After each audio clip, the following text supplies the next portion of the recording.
ആയിക്കോളൂ. ഇന്ന് നമുക്ക് കറി വെക്കാനായിട്ട് ഒരു മുട്ടാച്ചി ചൂരയാണ് കിട്ടിയേക്കുന്നത്. ആ ബെസ്റ്റ്. ഇതാണോ പെണ്ണുമ്പിള്ളെ നിങ്ങളുടെ മുട്ടാച്ചി ചൂര എന്ന് ചോദിക്കരുത്. അത്ര വലിയ ചൂരയൊന്നും അല്ലെങ്കിലും ഏറെക്കുറെ ഒരു മുട്ടാച്ചി ചൂര തന്നെയാണ്. ഇനി കുട്ടിച്ചൂരയായാലും വലിയ ചൂരയായാലും ചൂരമീൻ ഫാനാണെന്ന് ഞാൻ അഭിമാന പുരസ്സരം തന്നെ പറയും ഗൈസ്. നിങ്ങളോ? അതൊക്കെ പോട്ടെ, ഞാൻ എന്തായാലും കിട്ടിയ മീൻ അപ്പൊ തന്നെ കഴുകി വൃത്തിയാക്കി നല്ല അലുവാത്തുണ്ടാക്കി അങ്ങോട്ട് കഷ്ണിച്ച് മാറ്റി വെച്ചപ്പോഴാണ് ആലോചിച്ചത് ഇന്നത്തേക്ക് ചോറ് വെച്ചിട്ടില്ല.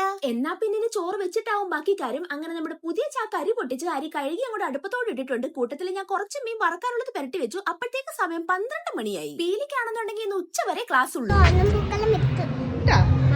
പിന്നെ അവളെ വിളിച്ചുകൊണ്ട് കുഞ്ഞമ്മയുടെ വീട്ടിൽ വന്ന് തച്ച ഡ്രസ്സൊക്കെ ഇട്ട് നോക്കിയിട്ട് തിരിച്ച് വീട്ടിൽ വന്ന ഉടനെ തന്നെ ഞാൻ മീൻകറിയും മീൻ വറുത്തതും അടുപ്പിലാക്കി. അല്ലെന്നുണ്ടെങ്കിൽ ഇപ്പൊ തന്നെ വിശക്കുന്നേന്നൊരു വിളി വരും. അപ്പോഴേ ഈ ഒരു കിരീടം വെച്ച പൊട്ടറ്റോ കഴിച്ചുകൂടാന്ന് പലരും പറയുന്നത് കേട്ടിട്ടുണ്ട്. ഉള്ളതാണോ എന്തോ. എന്തായാലും എനിക്കിത് കണ്ടപ്പോഴത്തേക്ക് നമ്മുടെ വീഡിയോയിലെ പൊട്ടറ്റോ ചേട്ടനെ പോലാണ് തോന്നിയത്. പിന്നെ പൊട്ടറ്റോ, ക്യാരറ്റ്, വെണ്ടയ്ക്ക എല്ലാം കൂടി ഒരു കളർഫുൾ മെഴുക്കുരുട്ടും കൂടെ ആയപ്പോ ഊണ് റെഡി. അപ്പൊ ഓക്കെ, ബൈ.